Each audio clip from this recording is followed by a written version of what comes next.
I mentioned in a previous video that uh, with the goal of trying to find out or learn more about the culture, identity, and character of the city of Philadelphia, that I wanted to look into the history of the kinds of jobs that brought people into Philadelphia.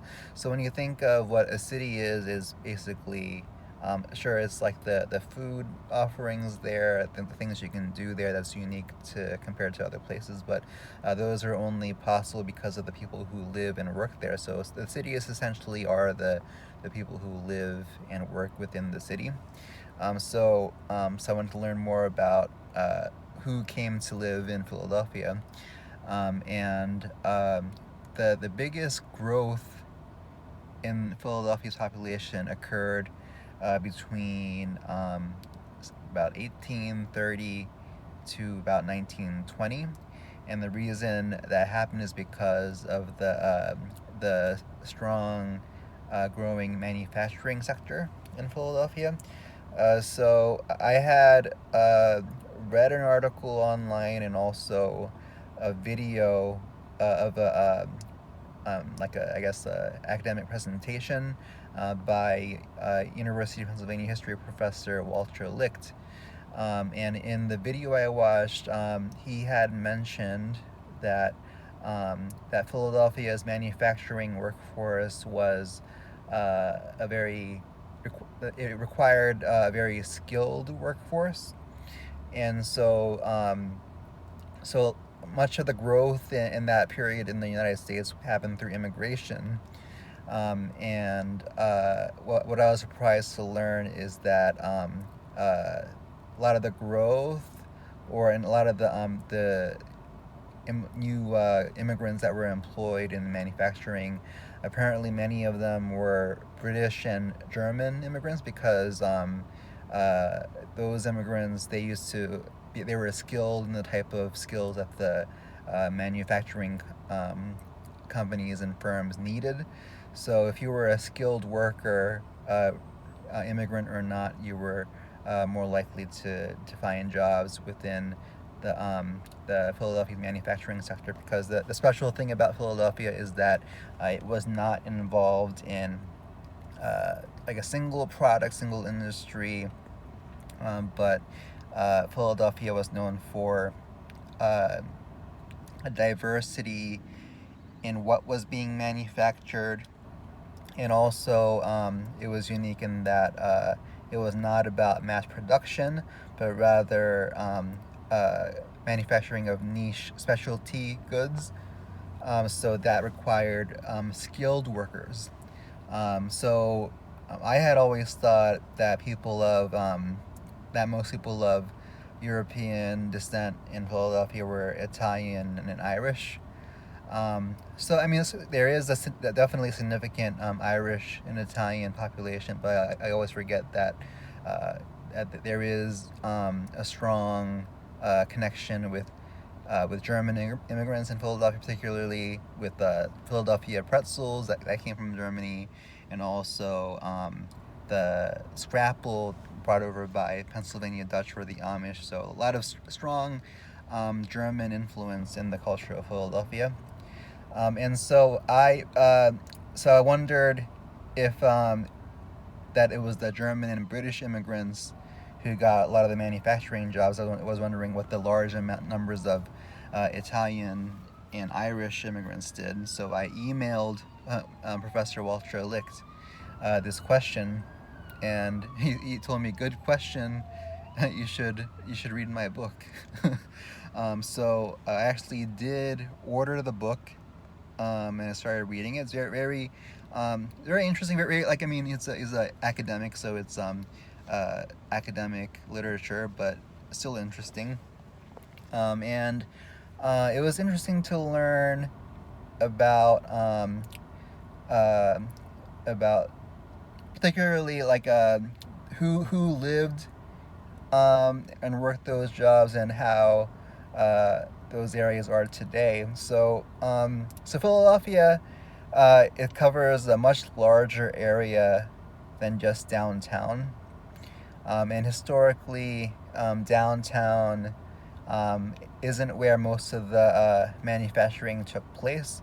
There were some manufacturing operations in today, like what within that area that's downtown today, but the majority of the manufacturing happened in the neighborhoods that are outside of downtown.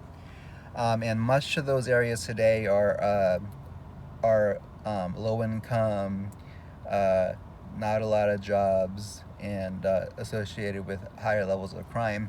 Um, and so um, throughout the heyday of Philadelphia's manufacturing history, most people, according to the book, had lived within 1 to 2 miles. Within 1 to 2 miles, their jobs were between 1 to 2 miles from where they live. So most people walked um, to work, particularly people who worked in manufacturing. Um, so, um, so a lot of these row homes that you see throughout Philadelphia were convenience to, like, for first off, density, large densities. A lot of people per square mile that could live in these densely built row homes, and they all were within typically 1 to 2 miles of where they work. Unless you were like a more professional upper class, then you may have taken like a carriage, horse-drawn carriage to work. And that allowed you to be a little bit further away. But most people had lived within 1 to 2 miles of where they work, and they could walk to work. Walk to work. Um, and so, and you'll still see today some remnants of that time. So you'll see some abandoned factories throughout those neighborhoods. Um, but um, so Philadelphia's manufacturing heyday uh, lasted. Oh, so Walter Lick's book is called "Getting Work: Philadelphia, 1840 to 1950." So that was 1840 to 1950 is the period in which Philadelphia manufacturing was the strongest. Um, and Philadelphia was known for a variety of different products. They it was a very large textile and fabric manufacturing sector, but also Philadelphia manufacturers made locomotives. They made tools, saws. They made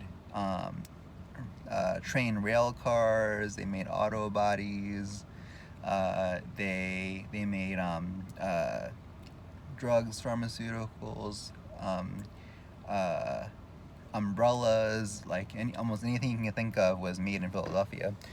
Um, and a lot of these factories are in the residential areas that are outside of downtown Philadelphia, and many of those areas today are low income, um, not a lot of jobs, because most of the jobs today are in, or like most of the like the good jobs are going to be today in Center City and University City, where University of Pennsylvania and Drexel University are, um, and Temple as a presence. Temple University is in North Philadelphia, but many people who live in North Philadelphia don't have the skills to work in the university unless it's like janitorial or food services type work. Um, but um, but anyways, after so the book covers until 1950, but Philadelphia manufacturing started really to decline after 1920, and there was a bit of a boost during World War II. So if you go to Wikipedia and look at the population growth, well, first you'll see this like 300% of population growth in like 1850 or 60, I think. But the only reason that was the case, or 1840, the reason that's the case is because up until that point, only what's today downtown or Center City was considered Philadelphia City proper. But in 1840, 1850, all the surrounding areas became a part of the city of Philadelphia. So Philadelphia County and Philadelphia City became one geographic area. So that accounts for the 300% of population growth in the 1840, 1850. But after that, it was a steady growth of the population, at least like 20% growth or more, around 20% growth per year, every 10 years, up until about 1920, where you saw a smaller growth and then a year of like 1% decrease and a slight increase in 1950. So that growth slowed down after 1920. That's when Philadelphia manufacturing started declining. So this occurred during the same time as mass suburbanization. So you had um, people who were given government-backed loans, uh, mostly, primarily white Americans, were given low interest loans through the Fair Housing Act, which allowed them to move out to the suburbs. There was the GI Bill. People can get a college education uh, if they were served in the military during World War II, or maybe World War One too. But yes, so these benefits primarily went to white Americans, and mass urbanization was um, mostly done, if not almost all done by white Americans. So a lot of people at that time left the city, a lot of jobs left the city, but also this occurred during the same time as the decline of manufacturing and all over the U.S. But Philadelphia's deindustrialization was a little bit unique in that the reason wasn't so much that that factories were going south or overseas, but because of the fact that Philadelphia was involved uh, in small batch specialty high quality products instead of mass production. So um, there was consumer growth in purchases, or there was an increase in demand for low cost mass produced goods. So that took away business from like the specialty production lines, which Philadelphia was doing. Um, but it was a slower decline because Philadelphia wasn't just a one industry town, like it wasn't like in the case with Pittsburgh, with primarily being steel. Once the steel industry went down, uh, their whole economy tanked for a little bit, as did Detroit's with the decline of auto manufacturing. But because Philadelphia's industry was so diversified, it was a slow decline. Um, and during World War One, World War Two, that was when there was what period of the Great Migration of Black Americans who were fleeing the South because of um, the the backlash against Reconstruction, some rights that they got after the Civil War and Emancipation grew backlash. There was a lot of lynchings and uh, Ku Klux Klan terrorism that caused a lot of Black Americans to flee to northern cities for factory jobs.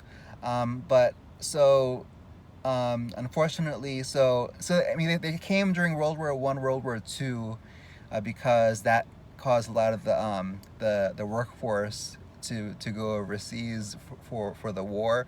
So that created a demand for workers and less uh, skilled workers there. So that allowed Black people to get some of those jobs that they would normally be prevented from getting during the wars in World War One, World War Two. But once the workers came back after the war, the black workers were last hired, first fired. So when the workers came back, the white workers and the black people lost their jobs.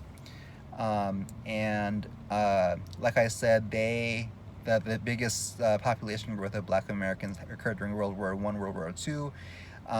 World War Two occurred, I think, what was it, the 1930s, 40s, and that was after the decline already started happening. There was a small boost during World War Two, but uh, by 1920, really, manufacturing was in decline. The Civil Rights Act to ban discrimination based on race didn't happen until the 60s, which was that at that point decline was well underway and almost at its worst point, which didn't occur until the 70s, 80s. So by the time discrimination was illegal, all the jobs were already gone. So a lot of the places where the factory workers used to live and work today is majority Black or Latino. All the many of the white people, or most of the white people in Philadelphia, went out to the suburbs throughout the 20th century because of suburbanization, white flight, and jobs going out of the city.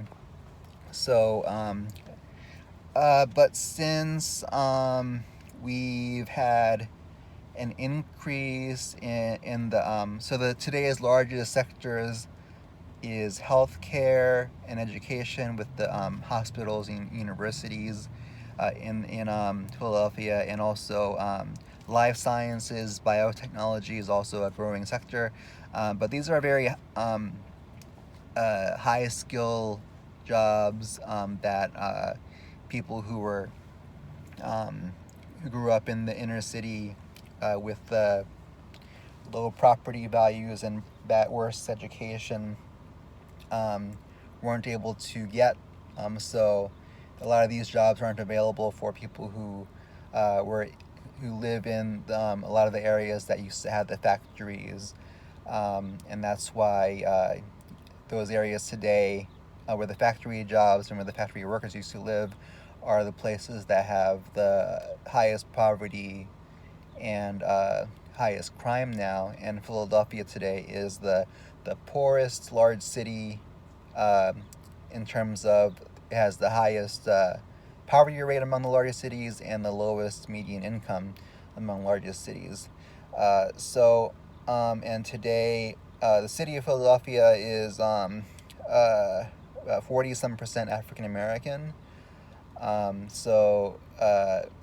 With the deindustrialization and suburbanization, all the white people left, and with discrimination, those were the places that people were allowed to live, basically, and they were essentially stuck there, which after generations causes generations of poverty, and that's why Philadelphia is the poorest large city.